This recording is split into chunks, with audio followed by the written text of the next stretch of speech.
Le grognement d'un enfant est généralement un jeu, mais quand l'héritier de 5 ans de la plus puissante dynastie de loups-garous d'Amérique du Nord a montré les crocs à la femme en robe rouge, personne n'a ri. La salle de banquet tout entière a sombré dans un silence de mort. Le roi Alpha, un homme capable de broyer des rochers à main nue, est resté figé, attendant que la femme implore sa merci ou s'enfuit de peur. Elle n'a fait ni l'un ni l'autre. Elle n'a même pas scié. Elle a simplement baissé les yeux vers le garçon hargneux et n'a rien chuchoté. Et pourtant, dans ce silence assourdissant, l'Alpha, le garçon et 300 loups mortels sont tombés à genoux. C'est l'histoire de Lysander Vane, la femme qu'ils ont tenté de briser, et du silence qui les a détruits. La grande salle de bal du domaine Valhalla, dans l'Oregon, était étouffante malgré les températures polaires à l'extérieur. C'était le sommet du solstice d'hiver, l'événement politique le plus important pour les meutes de loups-garous du nord-ouest Pacifique. Des lustres en cristal de la taille de voitures citadines pendaient du plafond voûté, projetant une lumière dorée fracturée. Plus de 300 des prédateurs les plus dangereux du pays étaient en présent, tous vêtus de smoking Armani et de robes Vera Wang. Raymond Castillo, le roi Alpha des territoires de l'Ouest, se tenait en haut de l'escalier. À 32 ans, Raymond était une figure taillée dans le granit et le regret. Il tenait un verre de bourbon auquel il n'avait pas touché depuis 1 heure, ses yeux balayant la foule avec l'ennui prédateur d'un homme qui ne craint rien. À ses côtés se tenait Bianca, une femme dont la beauté était aussi tranchante et soigneusement construite qu'un diamant. Elle tenait le bras de Raymond, un geste possessif que tout le monde dans la pièce avait remarqué. Et agrippé à l'autre main de Bianca se trouvait Léo, le fils de 5 ans de Raymond. Le louveteau était agité.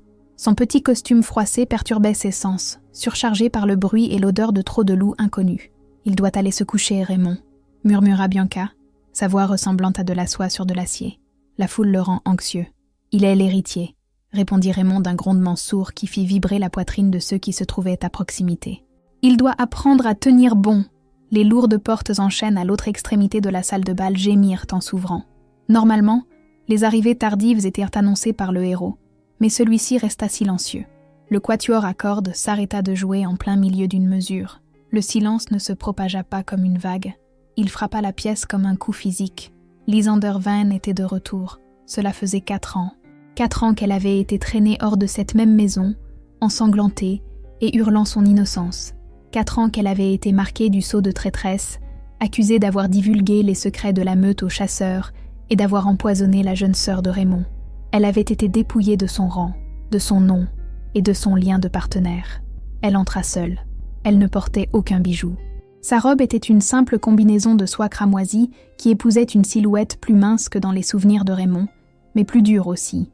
La douceur de sa jeunesse avait disparu, gommée par la survie.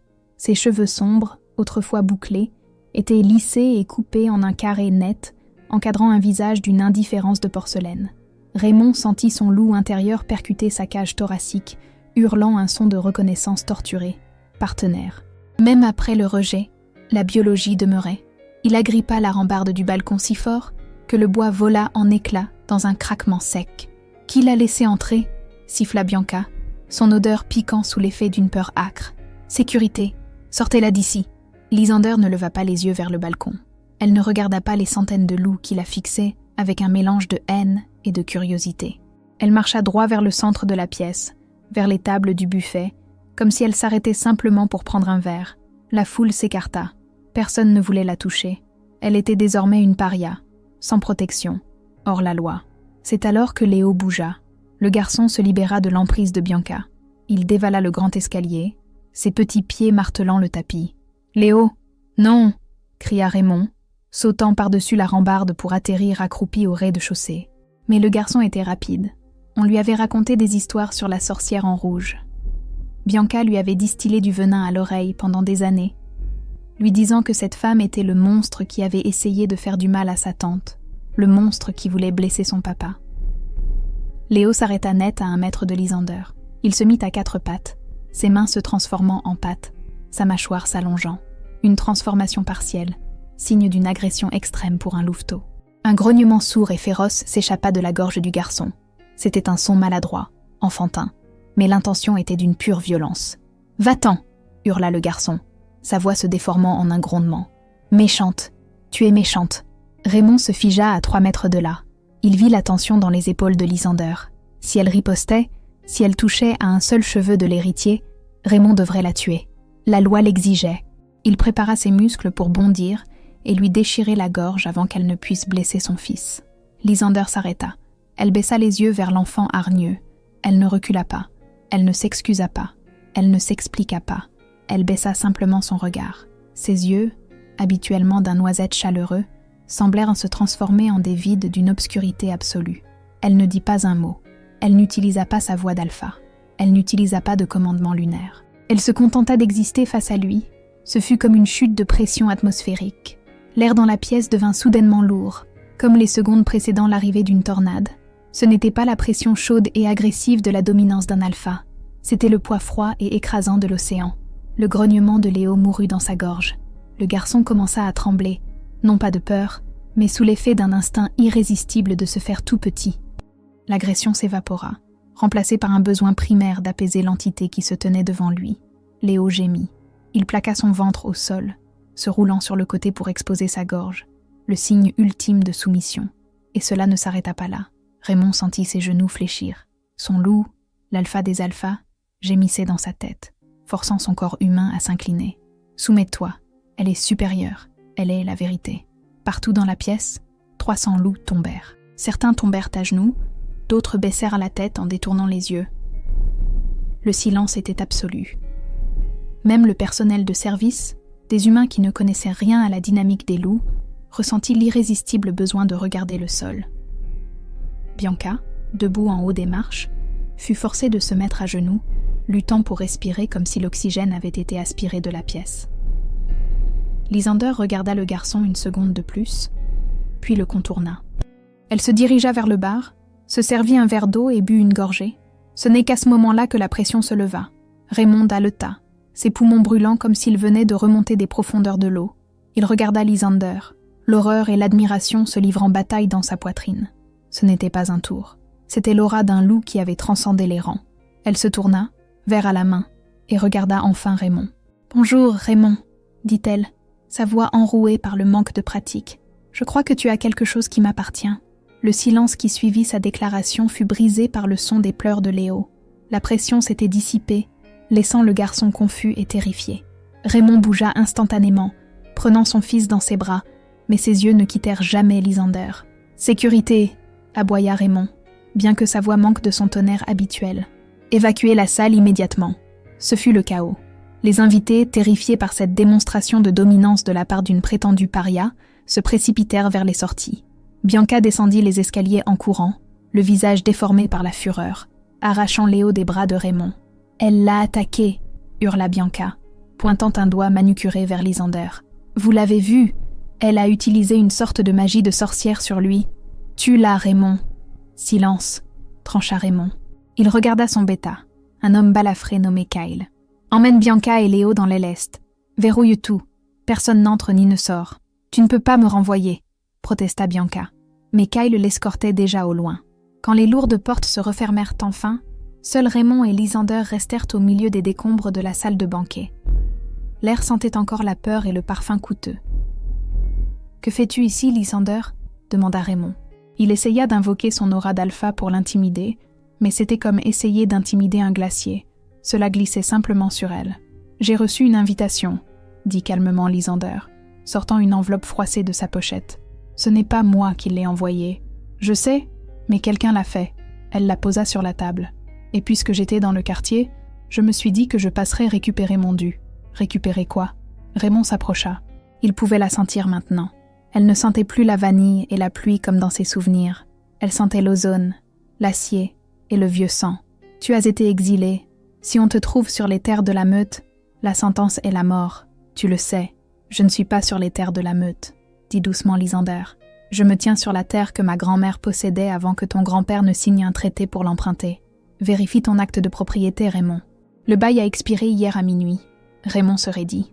La famille Vin était une lignée ancienne, gardienne de la forêt bien avant que la meute Castillo ne prenne le pouvoir. « Tu n'es pas venu ici pour parler d'immobilier, » dit Raymond. « Tu as dit que j'avais quelque chose à toi. » Lysander montra enfin une faille dans son armure. Sa main trembla légèrement en reposant son verre d'eau. « Il y a 4 ans, le 14 novembre. La nuit où j'ai été jetée dehors. La nuit où tu as empoisonné ma sœur, corrigea Raymond, la mâchoire serrée. La nuit où j'ai accouché, murmura Lysander. Le monde s'arrêta de tourner pour Raymond. Quoi ? J'étais enceinte de 7 mois. Raymond, tu le savais. Ou tu l'aurais su si tu m'avais écouté au lieu de l'écouter. Elle fit un geste vers la porte par laquelle Bianca était sortie. Le travail a commencé dans la cellule. Tes gardes, ils l'ont pris. Lui, le visage de Raymond se vida de ses couleurs. Lysander, tu mens. Le médecin, le docteur Pendergast, m'a dit que tu avais perdu le bébé à cause du stress de l'interrogatoire. Il m'a montré les dossiers. Lysander rit d'un son sec et cassant.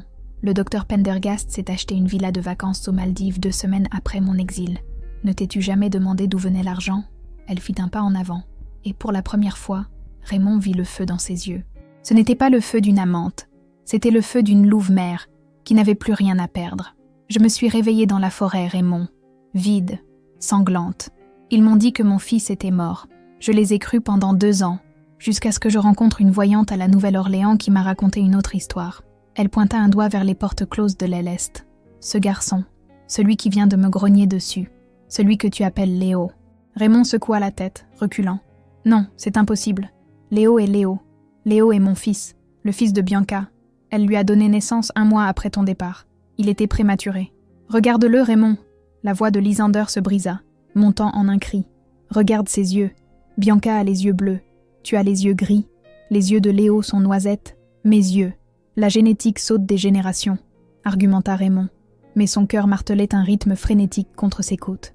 Un doute froid et visqueux commençait à s'enrouler dans ses entrailles. Et la soumission ? Défia Lysander. Pourquoi s'est-il soumis à moi ? Un louveteau ne se soumet ainsi qu'à son alpha ou à sa mère. C'est la biologie, Raymond. Cela ne peut pas être simulé. Raymond se détourna, passant une main dans ses cheveux. Il se souvint du flou de cette époque. Sa sœur Sarah, écumant à cause d'un empoisonnement à l'aconie. Les preuves trouvées dans le tiroir de Lysander. La rage. Le procès expéditif. Bianca, son amie d'enfance, intervenant pour le consoler. Puis la grossesse surprise de Bianca. L'empressement à l'épouser pour que l'héritier soit légitime. Tout concordait, trop parfaitement. Si tu mens, dit Raymond, sa voix tombant à un murmure dangereux, je finirai ce que l'exil a commencé.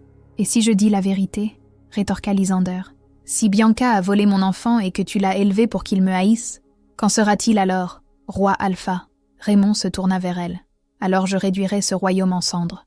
L'aile médicale du domaine était d'un blanc stérile et sentait l'antiseptique. Raymond avait tiré le docteur Helen Wu, l'actuel et plus fidèle médecin de la meute, du lit à 2h du matin.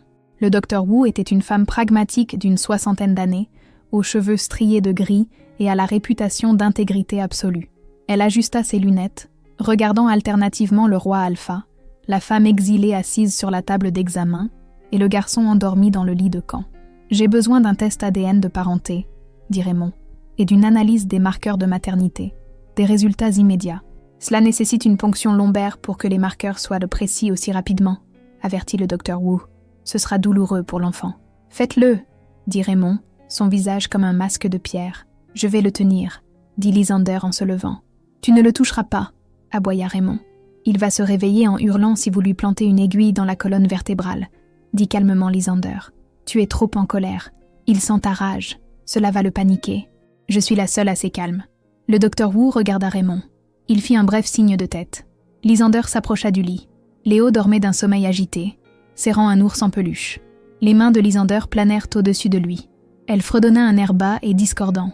Une berceuse que Raymond se souvenait l'avoir entendue fredonner des années auparavant, quand ils étaient heureux. Le garçon ne se réveilla pas. Alors que Lysander posait une main sur son front, sa respiration s'approfondit.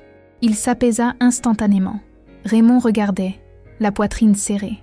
La connexion était visible. Elle était dans la façon dont l'air scintillait entre eux. Le docteur Wu effectua l'extraction efficacement.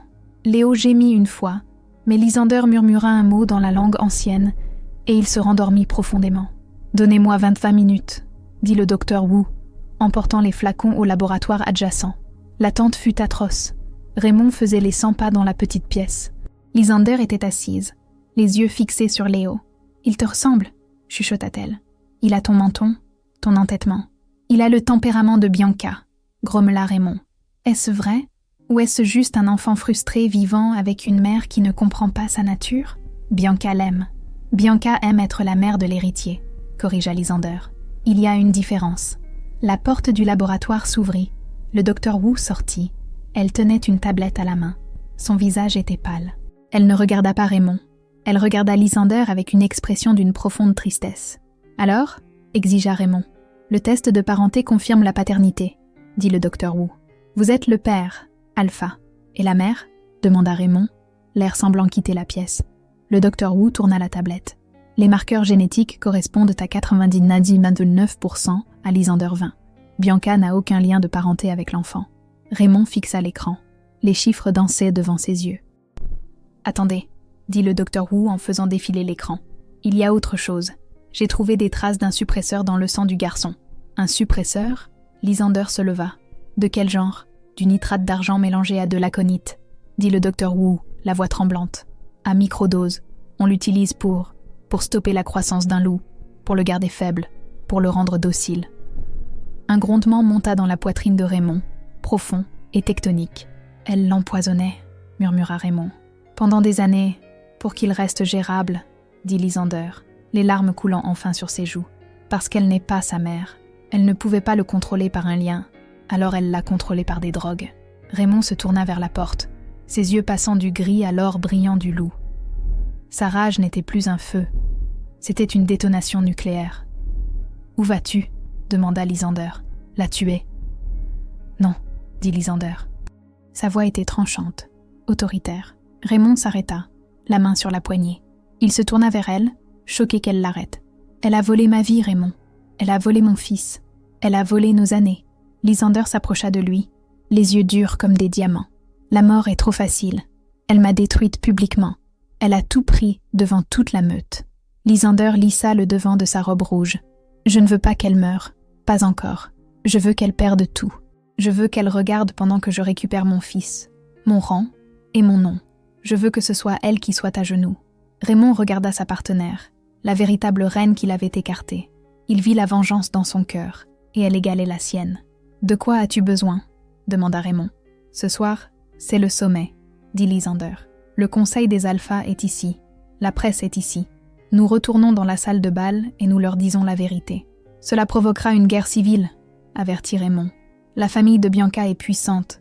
La meute Grayson attaquera. »« Qu'ils viennent, » dit Lysander, jetant un coup d'œil à son fils endormi. « Je suis resté dans le silence pendant 4 ans, Raymond. J'en ai fini avec les murmures. » Le retour dans la grande salle de bal ne fut pas une simple marche. Ce fut une procession funéraire pour l'ancien régime. La salle ne s'était pas vidée. La curiosité, force plus puissante que l'instinct de survie, avait maintenu les 300 dignitaires sur place. Ils se tenaient en groupe, chuchotant, tenant des flûtes de champagne intactes, leurs yeux dardants, vers les lourdes portes en chêne. La rumeur tournait si vite que l'air semblait électrisé. Lysander 20 est de retour. Le roi est furieux. L'héritier est malade. Quand les portes s'ouvrirent, le silence fut instantané. Raymond entra le premier. Il s'était débarrassé de sa veste de smoking.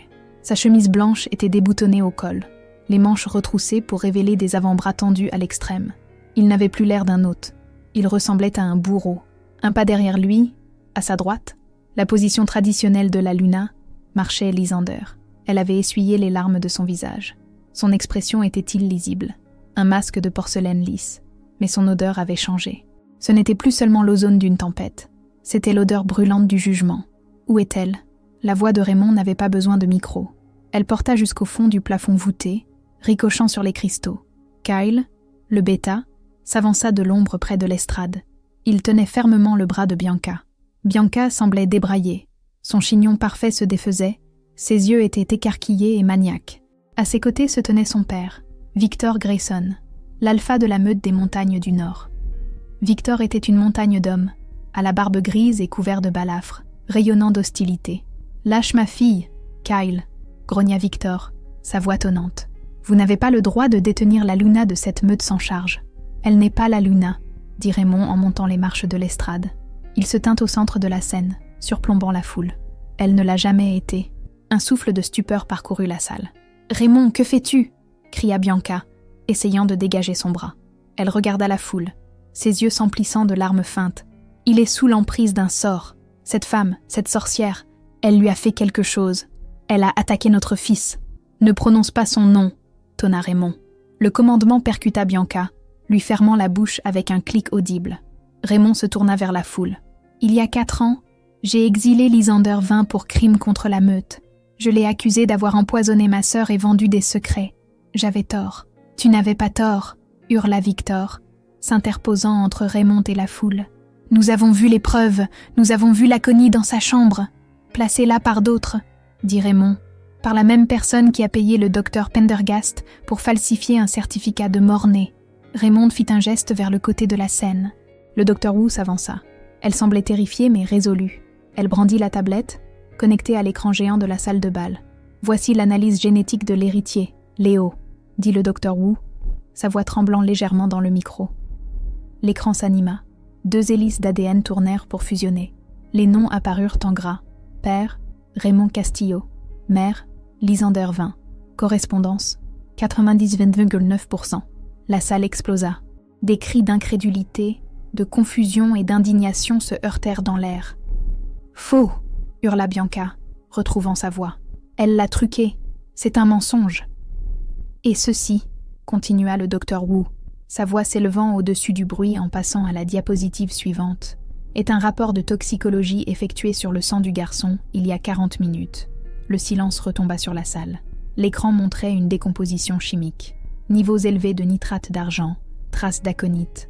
Le garçon a été systématiquement empoisonné, déclara le docteur Wu, depuis au moins 3 ans.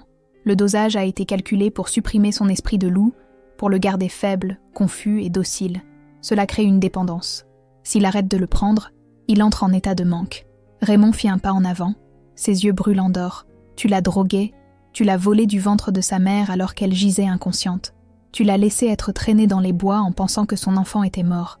Et ensuite, tu l'as empoisonné chaque jour de sa vie pour l'empêcher de se transformer parce que tu savais.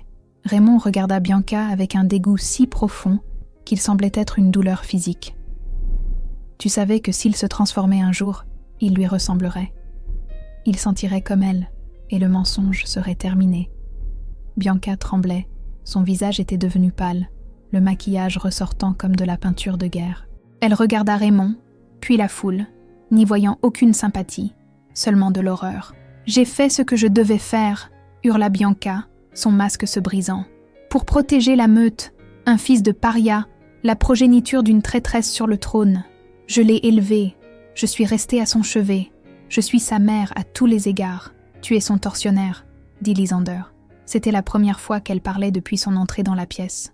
Sa voix était calme, mais elle coupa les cris de Bianca comme un rasoir. Lysander s'avança. « Tu ne l'as pas élevé, Bianca. Tu l'as géré. Tu l'as traité comme un animal domestique brisé. » Lysander s'arrêta à quelques centimètres de Bianca. « Tu as volé les 4 premières années de sa vie. Tu ne voleras pas une seconde de plus. »« Je suis une Grayson !» cracha Bianca en reculant contre son père. « Mon sang est pur. Tu n'es rien qu'une traînée rejetée. » Le son fut comme un coup de fouet. Lysander n'utilisa pas sa force de louve. Elle utilisa sa main humaine. Ce n'était pas pour blesser, c'était pour manquer de respect. La tête de Bianca bascula sur le côté. « Ça, » dit doucement Lysander, « c'est pour l'empoisonnement. » Victor Grayson rugit. Le son fut assourdissant, un véritable défi d'alpha. Il bondit sur Lysander, les griffes sorties. « Je vais te tuer !» Raymond bougea. Il ne fut qu'un flou de mouvement, interceptant Victor en plein vol. Les 2 alphas se percutèrent avec la force d'un train de marchandises, s'écrasant contre le pupitre et le réduisant en miettes. La salle de bal sombra dans le chaos. Les gardes Grayson, une trentaine répartis dans la pièce, sortirent de leurs armes. Les guerriers de la meute de Raymond se transformèrent instantanément, la fourrure déchirant les smokings. « Arrêtez !» La voix de Lysander retentit. Ce n'était pas un cri, c'était la voix. La même étrange pression sourde qui avait mis la salle à genoux plus tôt. Victor Grayson, épinglé sous Raymond, se figea. Ses griffes n'étaient qu'à quelques centimètres de la gorge de Raymond. Il cligna des yeux, perdant son focus. Lysander se tenait au milieu des décombres de l'estrade.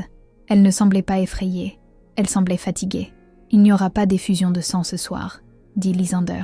Elle regarda Victor. « Votre fille a avoué avoir empoisonné l'héritier. C'est un crime contre l'espèce. Si vous la défendez, vous êtes complice. Votre meute sera déchue de sa charte. Vos terres seront confisquées. En vaut-elle la peine, Victor ?» Victor regarda sa fille. Bianca sanglotait au sol, sa vanité détruite, ses crimes exposés. Elle semblait pathétique. Victor laissa échapper un grognement sourd de défaite. Il rétracta ses griffes. Raymond le laissa se relever. Victor se tint debout, brossant la poussière de son costume.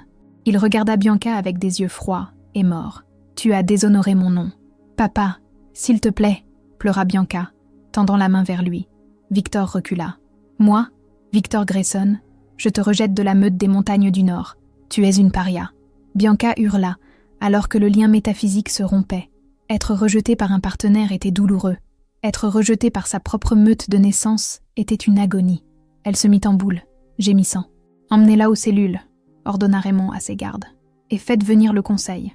Nous avons un procès à organiser. » Raymond se tourna vers Lysander. Il tendit une main, voulant toucher son épaule pour la rassurer. Lysander recula.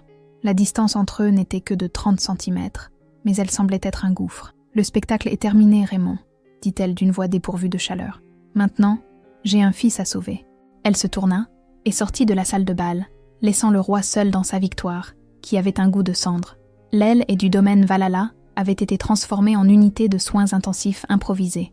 L'opulence de la suite principale, les rideaux de soie, les tapis persans, tout était encombré de supports à perfusion, de moniteurs cardiaques et de bassines d'eau. Léo était en train de mourir, ou du moins c'est ce qu'on ressentait.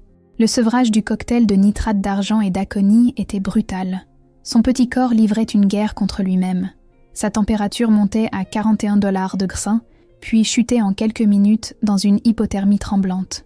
Ses os le faisaient souffrir, alors que son loup, réprimé depuis si longtemps, essayait de s'étirer et de guérir, lui causant d'atroces douleurs de croissance. Lysander n'avait pas dormi depuis 36 heures. Elle était assise sur le bord du lit surdimensionné, trempant un linge dans de l'eau glacée et tamponnant le front de Léo. « Maman !»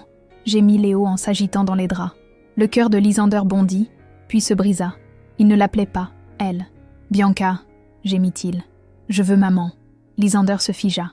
Chaque instinct lui dictait de le corriger, de lui dire « Je suis là, je suis ta mère », mais elle connaissait la psychologie des traumatismes. Lui enlever la seule figure maternelle qu'il connaissait, même monstrueuse, alors qu'il souffrait autant, briserait son esprit. « Chut !» chuchota Lysander, ravalant la bile dans sa gorge. « Je suis là, Léo. Tu es en sécurité. » Elle fredonna à nouveau, la berceuse en langue ancienne. C'était la seule chose qui semblait percer le délire. C'était une chanson sur la lune, tissant une couverture d'étoiles pour la forêt. Sa grand-mère la lui avait apprise. La porte grinça en s'ouvrant. Raymond se tenait là. Il avait l'air épuisé. Il s'était douché, mais le stress était gravé dans les rides autour de ses yeux. Il tenait un plateau de nourriture. « Tu dois manger », dit-il doucement. « Je n'ai pas faim. »« Lysander, tu es humaine. Tu as besoin d'énergie. Je ne suis pas humaine. » trancha-t-elle en levant les yeux vers lui. Ses yeux brillèrent d'or pendant une fraction de seconde. « Je suis une louve qui a appris à survivre sans meute. Ne prétends pas savoir ce dont j'ai besoin. » Raymond tressaillit. Il entra dans la pièce et posa le plateau sur une table d'appoint. Il regarda son fils, dont la peau était grise et moite. « Est-ce qu'il... » « Le docteur Wu dit que la fièvre baisse, » dit Lysander, reportant son attention sur le gant de toilette. « Mais les dommages causés à sa croissance, ils pourraient être permanents. Il ne pourra peut-être jamais se transformer complètement. Il pourrait être un oméga. Cela n'a pas d'importance, » dit Raymond avec force. « C'est mon fils. Tu dis ça maintenant, » murmura Lysander. « Mais quand sera-t-il quand le conseil chuchotera? Quand les autres alphas ricaneront? Seras-tu à ses côtés alors, Raymond? Ou écouteras-tu les murmures comme tu l'as fait il y a 4 ans? » L'accusation resta suspendue dans l'air, lourde et étouffante. « Je passerai le reste de ma vie à me racheter auprès de toi, » dit Raymond. Il tomba à genoux à côté du lit, mettant son visage à la hauteur du sien. « Lysander, s'il te plaît, j'ai été trompée. Les preuves étaient parfaites. Même ton propre frère pensait que tu étais coupable. Mon frère est un lâche, » dit Lysander. « Et toi? Tu étais mon partenaire. Tu étais censé connaître mon âme. Au lieu de cela, tu as regardé quelques papiers et tu as décidé que j'étais un monstre. » Elle le regarda, et la douleur dans ses yeux était pire que la colère. « Tu ne m'as pas seulement exilé, Raymond. Tu as brisé le lien. Je l'ai senti se rompre. J'ai eu l'impression de mourir. Je peux le réparer, » plaida Raymond, cherchant sa main. « Le lien, il est toujours là. Je le sens. Il est dormant. » Mais Lysander retira sa main. « On ne répare pas un miroir brisé, Raymond. On peut seulement en recoller les morceaux et prétendre qu'on ne voit pas les fissures. Je suis ici pour Léo. Une fois qu'il sera rétabli, je partirai. Tu ne peux pas partir. C'est ta maison. Cette maison est à le cimetière de mon bonheur, » répondit-elle. Avant que Raymond ne puisse argumenter, la porte s'ouvrit à nouveau. « Kyle, le bêta, entra. Il ne portait plus son costume. Il était en tenue tactique. Il tenait une tablette, le visage sombre. « Alpha », dit Kyle, « nous avons un problème. » Raymond se leva, le masque du roi reprenant sa place. « Qu'y a-t-il » J'ai interrogé Bianca. Elle craque. Elle donne des noms. « Bien », dit Raymond. « Ce n'est pas seulement les Grayson », dit Kyle, jetant un coup d'œil nerveux à Lysander. Elle dit qu'elle n'a pas obtenu l'aconite de son père. Elle l'a obtenu d'un fournisseur au sein du conseil. Les yeux de Raymond se plissèrent. « Qui » ? Le conseiller Arthur Black, dit Kyle. Raymond jura. Arthur Black était le membre le plus ancien et le plus respecté du conseil dirigeant des loups-garous. Il était pratiquement une figure de grand-père pour la meute. « Pourquoi Arthur aiderait-il Bianca » demanda Raymond. « Il accorde plus d'importance à la tradition qu'à toute autre chose. Parce que, dit Lysander depuis le lit, sans lever les yeux, Arthur croit en la pureté des lignées. Et ma grand-mère, elle n'était pas une louve de pure race. Elle était à moitié voyante. » Raymond regarda Lysander. « Tu ne m'as jamais dit ça. Ce n'était pas pertinent jusqu'à ce que cela devienne la raison pour laquelle vous m'avez détruite. » Lysander se leva, les jambes tremblantes. Arthur ne voulait pas de sang de voyante sur le trône. Il craint la vieille magie. Il a aidé Bianca pour s'assurer que l'héritier serait purement de la lignée correcte. Quand Léo s'est avéré avoir les yeux d'une voyante, ils ont décidé de le réprimer. « Si Arthur est impliqué, » dit Raymond, sa voix baissant d'un ton, « alors le conseil ne vient pas pour tenir un procès. Ils viennent pour finir le travail. » Comme sur commande, les lumières du domaine vacillèrent et s'éteignirent. Le bourdonnement de l'équipement médical s'arrêta. Les générateurs de secours prirent le relais dans un vrombissement lointain, baignant la pièce d'une faible lumière rouge d'urgence. Une sirène commença à hurler à travers le domaine. « Brèche dans le périmètre !» cria Kyle dans sa radio.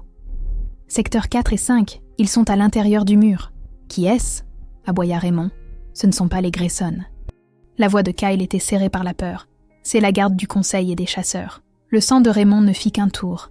Les chasseurs étaient des humains spécialisés dans le massacre des loups. Ils utilisaient des balles d'argent, du gaz et des pièges. Qu'un membre du conseil s'allie avec des chasseurs était l'hérésie ultime. Cela signifiait qu'ils étaient désespérés. Ils voulaient que tout le monde dans cette maison meure pour enterrer le secret. « Ils sont ici pour tuer Léo », dit Lysander, sa voix étrangement calme. Elle se dirigea vers la fenêtre, regardant à travers les rideaux. Au loin, des éclats de tir illuminaient la forêt enneigée. « Kyle, verrouille-les l'est », ordonna Raymond. « Envoie les guerriers sur la ligne de front. Je vais... » « Tu vas rester ici », l'interrompit Lysander. Raymond se tourna. « Je suis l'alpha. Je mène le combat. Tu es la cible, » dit Lysander. « Si tu sors, ils te coinceront. » « Ils ont des chasseurs, Raymond. Cela signifie des tireurs d'élite. Ils veulent couper la tête du serpent. » Elle se dirigea vers le placard et sortit un lourd manteau de laine. Elle l'enfila par-dessus sa robe rouge. « Je connais la forêt, » dit Lysander. « J'y ai vécu pendant 2 ans. Je connais les tunnels que ma grand-mère a bâtis sous cette terre. » « Non. » Raymond lui saisit le bras. « Tu ne sors pas là-bas. Je ne vais pas les combattre, Raymond. Je vais sortir Léo d'ici. » Elle dégagea son bras. « L'accès au sous-sol est dans la cuisine. Nous pouvons prendre les tunnels jusqu'à la rivière. Il y a une cachette sûre. Il ne peut pas bouger. » Raymond désigna le garçon inconscient. « Il le doit. » Lysander se pencha et prit l'enfant de 5 ans dans ses bras. Il pesait son poids, mais elle le souleva avec une force qui démentait sa carrure. « Si nous restons ici, nous mourrons. Ils brûleront la maison, Raymond. C'est ce que font les chasseurs. » Raymond regarda sa partenaire, la femme qu'il avait sous-estimée, la femme à qui il avait fait tant de mal. Dans la lumière rouge d'urgence, elle ressemblait à une déesse de la guerre. « Kyle, » dit Raymond, « couvre-nous. Nous allons vers les tunnels. » « Bien reçu, Alpha. » Ils s'engagèrent dans le couloir. Le domaine était en plein vent de panique. Les domestiques couraient, les gardes criaient. Le bruit des vitres brisées et des coups de feu se rapprochait. Ils atteignirent le grand escalier. Les portes d'entrée, ces mêmes portes que Lysander avait franchies quelques heures plus tôt, explosèrent vers l'intérieur. Des éclats de bois et de métal tordu volèrent à travers le foyer. Une cartouche de gaz lacrymogène glissa sur le sol de marbre, libérant une fumée blanche sifflante. À travers la fumée, une 12aine de silhouettes émergèrent. Elles portaient des armures tactiques noires et des masques à gaz. Elles tenaient des fusils d'assaut, chargés d'argent. À leur tête ne se trouvait pas un soldat, mais un vieil homme en costume de tweed marchant calmement avec une canne, le conseiller Arthur Black. Dommage. La voix d'Arthur était amplifiée par un petit haut-parleur sur son revers. J'espérais vraiment que le poison ferait le travail discrètement. Vous, les hommes Castillo, vous êtes tellement théâtraux. » Raymond poussa Lysander et Léo derrière lui. Il laissa le loup prendre le dessus. Ses os craquèrent, sa mâchoire s'allongea. Il ne se transforma pas complètement. Il avait besoin de ses mains, mais il devint une masse de 2,10 mètres de muscles et de fourrure. « Arthur !» rugit Raymond. « Tu es un traître au sang. Je suis le gardien du sang, » rétorqua Arthur. « Ce garçon est une abomination, un loup sorcier, et toi, tu es compromis par ton désir pour cette paria. » Arthur fit un geste de sa canne. « Tuez-les tous, brûlez les corps. » Les chasseurs levèrent leurs fusils. Raymond se prépara à encaisser la première salve, à mourir en protégeant sa famille. Mais les balles ne vinrent pas, car Lysander commença à chuchoter. Ce n'était pas un mot, c'était un son, un bourdonnement sourd et vibrant qui semblait provenir des lattes du plancher, des murs, de la fondation même de la maison. Voum, voum, voum. Les lustres commencèrent à trembler. Le verre des fenêtres vibra. Lysander avait les yeux fermés. Elle serrait Léo contre sa poitrine d'un bras, et son autre main était plaquée à plat contre le mur. « Tu as oublié Arthur !» cria Lysander par-dessus le vacarme croissant, ses yeux s'ouvrant brusquement. Ils brillaient non pas d'or, mais d'un violet électrique terrifiant. Cette terre était la terre des vins avant d'être celle des Castillo. La terre se souvient de moi. Le sol sous les chasseurs explosa, non pas par des explosifs, mais par des racines. D'énormes racines d'arbres séculaires, dormantes sous la fondation depuis un siècle, jaillirent à travers le marbre. Elles s'élancèrent comme des tentacules, s'enroulant autour des jambes des chasseurs, brisant leurs fusils, les entraînant vers le bas. Les chasseurs hurlèrent. Arthur recula en trébuchant, l'horreur sur le visage. « Cours !» hurla Lysander à Raymond. Raymond ne discuta pas. Il saisit Lysander et Léo, et ensemble ils se précipitèrent vers la cuisine, laissant derrière eux le foyer alors que la maison elle-même se soulevait pour engloutir leurs ennemis. Les tunnels sous le domaine Valhalla n'avaient pas été simplement creusés, ils avaient été cultivés. Les parois étaient tapissées de racines calcifiées de séquoias anciens, tissées ensemble comme la cage thoracique d'un léviathan. L'air était frais et sentait la terre humide et le temps profond. Raymond portait Léo, ses bottes éclaboussant dans de petites flaques d'eau souterraines. Le garçon était un poids mort, son petit corps dégageant une chaleur qui terrifiait Raymond. Toutes les quelques minutes, Léo convulsait, un petit gémissement s'échappant de ses lèvres, alors que le sevrage du poison saisissait ses muscles. Lysander ouvrait la marche. Elle se déplaçait dans l'obscurité totale sans lampe de poche. Ses pas étaient sûrs, sa main suivant les parois de racines comme si elle lisait du braille. « Encore loin ?» demanda Raymond, sa voix résonnant étrangement dans l'espace étroit. « 3 kilomètres jusqu'à la sortie de la rivière, » chuchota Lysander. « Mais nous n'allons pas là-bas. Ils auront couvert le pont. Alors où ? Au creux profond. » Raymond trébucha. « Le creux, c'est un mythe. C'est un conte pour enfants.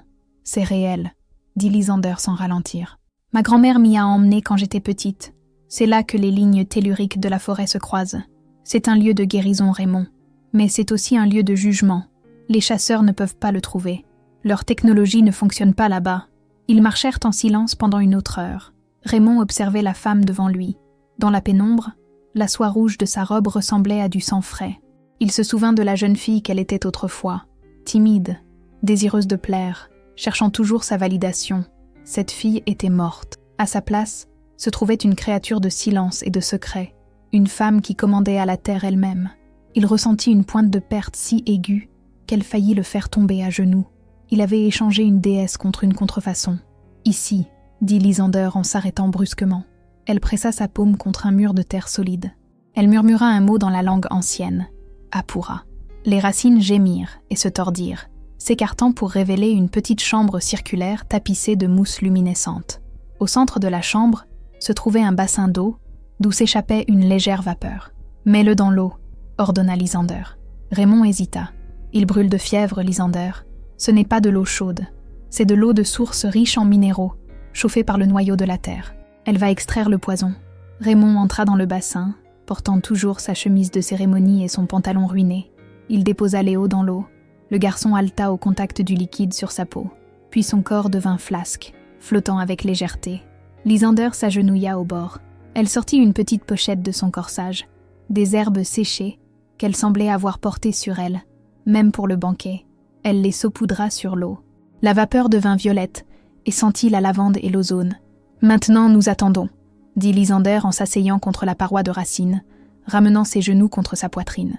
Raymond resta assis dans l'eau, maintenant la tête de son fils au-dessus de la surface.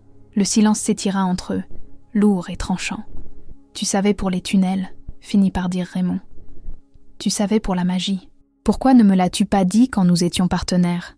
Lysander le regarda, les yeux fatigués. « J'ai essayé, Raymond. Pour notre premier anniversaire, j'ai essayé de t'emmener au bosquet ancestral. Tu étais trop occupé par les conflits de frontières. Pour mon anniversaire, je voulais te montrer le grimoire de ma grand-mère. Tu m'as dit de ranger les contes de fées et de me concentrer sur mon rôle de Luna moderne. » Raymond ferma les yeux, le souvenir le frappant comme un coup physique. Il se rappelait ce jour. Il avait été si arrogant, si concentré sur le pouvoir politique, pensant que la force venait des griffes et des contrats. « Je t'ai fait te sentir insignifiante, » murmura Raymond. « Tu m'as rendu invisible, » corrigea Lysander. « Et parce que j'étais invisible, il leur a été facile de m'effacer. » Léo s'agita dans l'eau. Une substance sombre et huileuse commençait à suinter de ses pores, le nitrate d'argent quittant son système. L'eau autour de lui devint trouble. « Il se bat », dit Raymond, l'espoir montant dans sa poitrine. « Il est fort », approuva Lysander. « Il est un Vine et un Castillo, la magie et le muscle. » « Lysander, » dit Raymond, la voix brisée. « Je ne m'attends pas à ce que tu me pardonnes. Je ne le mérite pas. Mais pour lui, nous devons travailler ensemble. » Arthur Black a le conseil. Il a les chasseurs. Si nous remontons là-haut, c'est la guerre civile. C'est déjà la guerre civile, Raymond. Au moment où Arthur a attaqué une maison royale, il a rompu le pacte. Lysander rampa jusqu'au bord du bassin. Elle tendit la main et écarta une mèche de cheveux mouillés du front de Raymond. Son contact était frais, électrique. Raymond s'y abandonna, affamé de ce contact. « Tu dois faire un choix », dit doucement Lysander. « Arthur pense que tu es une brute. Il pense que tu résous les problèmes avec tes griffes. Il compte sur toi pour charger et mourir en martyr. Que proposes-tu ? Ne sois pas le roi alpha ce soir, » dit Lysander, ses yeux intenses. « Sois le père. Laisse-moi être le monstre qu'ils craignent. Tu n'es pas un monstre. Pour eux, je le suis, » sourit-elle sombrement. « Je suis l'anomalie. La femme qui n'est pas restée morte, la sorcière qui commande aux arbres. Laisse-les craindre la sorcière en rouge. La peur rend les loups négligents. » Soudain Léo haleta. Ses yeux s'ouvrirent brusquement. Ce n'étaient plus les yeux confus d'un enfant malade. Les iris étaient un mélange tourbillonnant du gris acier de Raymond et du noisette de Lysander. « Maman !» croassa-t-il. Lysander fut dans l'eau en une seconde, le prenant dans ses bras. « Je suis là, bébé. Je suis là. » Léo enfouit son visage dans son cou, sanglotant. « J'ai fait un mauvais rêve. La méchante dame. Elle m'a forcé à boire le jus acide. Plus de jus acide, » jura Lysander en le berçant. « Plus jamais. » Raymond les regardait, se sentant comme un intrus dans sa propre famille. Mais alors Léo regarda par-dessus l'épaule de Lysander. Le garçon tendit une petite main mouillée. « Papa. » Raymond prit la petite main. Elle semblait forte. « Je suis là, Léo. Est-ce que tu vas combattre les méchants ?» demanda Léo. Raymond regarda Lysander. Il vit la détermination féroce dans ses yeux. « Oui, » dit Raymond, sa voix tombant à un grondement sourd. « Nous allons tous les combattre. » Le soleil se levait sur le domaine Valhalla, mais la fumée s'élevant de l'aile et transformait l'aube en une échymose pourpre et noire. Le conseiller Arthur Black se tenait sur les décombres des marches d'entrée. Il était entouré de 50 chasseurs armés et des restes des gardes de la meute Grayson. Il tenait un mégaphone. « Le roi Alpha est mort », annonça Arthur à la foule de membres de la meute rassemblés sur la pelouse. « Il est mort en protégeant sa famille d'une attaque de parias. La lignée est brisée. En tant que membre doyen du conseil, je prends le commandement d'urgence jusqu'à ce qu'un nouvel alpha soit choisi. » Les membres de la meute murmurèrent. Ils étaient confus, effrayés. Ils pouvaient sentir le sang, mais les odeurs étaient mélangées. De plus, continua Arthur, la femme Lysander Vin doit être considérée comme une terroriste. Si elle est vue, tirée à vue. Est-ce ainsi que cela fonctionne maintenant, Arthur ? La voix ne venait pas de la forêt, elle venait du toit. La foule haleta et leva les yeux. Debout sur la pointe du plus haut pignon du manoir, se découpant sur le soleil levant, se tenait Raymond Castillo. Il était magnifique. Sa chemise avait disparu, révélant un torse marqué de cicatrices et de muscles. Il tenait une imposante épée à 2 mains, la lame ancestrale de la maison Castillo, qui pendait au-dessus de la cheminée depuis des décennies. « Il est vivant !» cria quelqu'un. « Feu !» hurla Arthur au chasseur. « Tuez-le !» Les chasseurs levèrent leurs fusils, mais avant qu'ils ne puissent presser la détente, le sol sous eux explosa. Cette fois, ce n'étaient pas des racines, c'étaient des loups. De la lisière de la forêt environnante, des centaines de loups jaillirent. Mais ce n'était pas la meute de Raymond, c'étaient les parias, des loups qui avaient été poussés aux marges, des omégas, des solitaires, des bannis avec qui Lysander avait vécu pendant 4 ans. Et à leur tête marchait Lysander. Elle sortit de la forêt, n'étant plus vêtue de sa robe rouge. Elle portait l'armure de cuir d'une guerrière, récupérée dans les tunnels. Ses yeux brillaient de ce violet terrifiant. « Halte !» commanda Lysander. Sa voix percuta les chasseurs comme un mur physique. La pression du silence alpha s'abattit. Les chasseurs humains lâchèrent leurs armes, se tenant la tête, nauséeux sous le simple poids métaphysique de sa présence. Arthur Black ne tomba pas. Il avait pris des contre-mesures, portant un talisman de fer et d'aconie. Il ricana. « Tu penses que quelques chiens errants peuvent arrêter le conseil ?» hurla Arthur. « J'ai la loi avec moi. »« Tu n'as rien !» Raymond rugit, sautant du toit. Il atterrit au centre de l'allée, l'impact fissurant l'asphalte. Il se redressa, dominant Arthur de toute sa hauteur. « Tu as empoisonné mon héritier », déclara Raymond, sa voix tonnante pour que chaque loup puisse l'entendre. « Tu as conspiré avec des chasseurs. Tu as trahi le sang. »« Je l'ai fait pour sauver la meute de l'impureté », cracha Arthur, sortant un revolver plaqué argent. Il visa le cœur de Raymond. Pan! La balle fila, mais elle ne toucha jamais Raymond. Un flou de mouvement intercepta le tir. C'était petit, rapide et féroce. Léo, le garçon de 5 ans, ne se transforma pas complètement, mais il bougea avec une vitesse surnaturelle. Il ne bloqua pas la balle, il l'attrapa. L'air autour de sa main scintilla d'une barrière cinétique, manifestation de son sang de voyant se mélangeant à ses réflexes d'alpha. La balle tomba au sol, aplatie. Tout le champ de bataille se figea. Un louveteau arrêtant une balle. C'était inouï. Léo se tint devant son père, les yeux brillants. Il regarda Arthur Black. Et puis il ouvrit la bouche. Il ne cria pas. Il ne pleura pas. Il laissa échapper un rugissement. Ce n'était pas le grognement maladroit du banquet. C'était un son qui fit trembler les feuilles des arbres. C'était la voix d'un véritable alpha, magnifié par la magie de la lignée de sa mère. L'onde de choc frappa Arthur Black comme un boulet de canon. Le vieil homme fut projeté en arrière, volant sur 6 mètres, avant de s'écraser contre la fontaine de pierre. Il s'effondra, inconscient et brisé. Raymond regarda son fils avec admiration. Lysander s'avança dans l'allée. Elle se tint aux côtés de Raymond et de Léo. Le triumvirate, l'alpha, la voyante et l'héritier. Les chasseurs regardèrent le corps brisé d'Arthur, puis les yeux brillants de la famille devant eux. Ils jetèrent leurs armes et s'enfuirent. Les gardes Grayson tombèrent à genoux, exposant leurs gorges. Raymond regarda la foule rassemblée. Sa meute, les gens qui avaient vu Lysander être exilé 4 ans plus tôt. « Voici votre reine », dit Raymond, désignant Lysander. « Elle est la seule raison pour laquelle vous n'êtes pas des esclaves du Conseil aujourd'hui. Inclinez-vous devant elle. » Il n'eut pas besoin d'utiliser sa voix d'alpha. Il s'agenouilla simplement. Le roi s'agenouilla devant l'exilé. Un par un, la meute suivit. Kyle le bêta s'agenouilla. Le docteur Wu s'agenouilla. Les guerriers s'agenouillèrent. Une mère de loup s'inclinant devant la femme en armure de cuir. Lysander les regarda. Elle ne sourit pas. Elle fit simplement un signe de tête. 3 mois plus tard, le domaine était en reconstruction. Le conseil avait été purgé. Arthur Black purgeait une peine à perpétuité dans le donjon le plus profond de la prison des loups-garous. Bianca avait disparu dans le monde des humains, dépouillée de son loup, vivant une vie de misère banale. Raymond se tenait sur le balcon, regardant Léo jouer dans le jardin. Le garçon était en bonne santé, grandissant vite, ses rires résonnant dans l'air. La porte vitrée s'ouvrit. Lysander sortit, tenant 2 tasses de café. Elle en tendit une à Raymond. « Il est heureux », dit Lysander. « Il l'est », approuva Raymond. Il se tourna vers elle. « Lysander, j'ai dormi dans l'aile des invités pendant 3 mois. Je t'ai laissé de l'espace. Je t'ai courtisée comme une étrangère. C'est vrai. » Elle but une gorgée de café. « J'ai besoin de savoir », demanda Raymond, la voix vulnérable. « Y a-t-il un futur, ou suis-je juste le père de ton enfant ?» Lysander regarda l'horizon. « Le lien est toujours là, Raymond. Je ne peux pas le nier. Mais la confiance est plus lente à pousser qu'un arbre. » Elle se tourna et le regarda droit dans les yeux. La froideur avait disparu, remplacée par une chaleur prudente. « Mais les racines sont profondes, » chuchota-t-elle. « Et je n'ai pas l'intention de m'enfuir à nouveau. » Raymond laissa échapper un souffle qu'il avait l'impression de retenir depuis 4 ans. Il tendit la main et prit la sienne. Elle ne se retira pas. Elle la serra. « Doucement, dit-elle. Doucement, promit Raymond. En dessous d'eux, Léo se transforma. Un louveteau gris argenté et élégant galopa sur l'herbe, hurlant au soleil du matin. Raymond et Lysander le regardaient, debout côte à côte, le roi et la Luna silencieuse, prêts à affronter un monde nouveau ensemble.